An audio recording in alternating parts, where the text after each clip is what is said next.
ఆరోగ్యం కావాలి అంటే ఎవరైనా ఎవరిని ఉపాసన చెయ్యమని చెప్తారు అంటే సూర్యనారాయణమూర్తిని ఉపాసన చెయ్యండి అంటారు.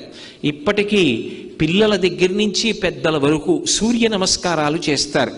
ఆ సూర్య నమస్కారాల్లో కేవలం 10 విధములైనటువంటి భంగిమలతో చేసే నమస్కారాలు ఉన్నాయి.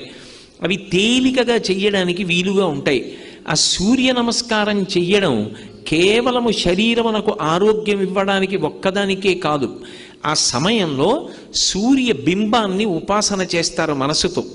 ఆ ఉపాసన చేసిన కారణం చేత దృష్టి నిలబెట్టడం కూడా అలవాటు అవుతుంది. దృష్టిని కేంద్రీకరించడం, ఒక విషయాన్ని పరిశీలిస్తున్నప్పుడు, ఒక విషయాన్ని చదువుతున్నప్పుడు, ఒక విషయాన్ని వ్రాస్తున్నప్పుడు దృష్టిని దాని మీదే కేంద్రీకరించగలిగినటువంటి శక్తి దేని వలన ఉత్పన్నమవుతుంది అంటే కేవలముగా ఆ సూర్య నమస్కారముల యందు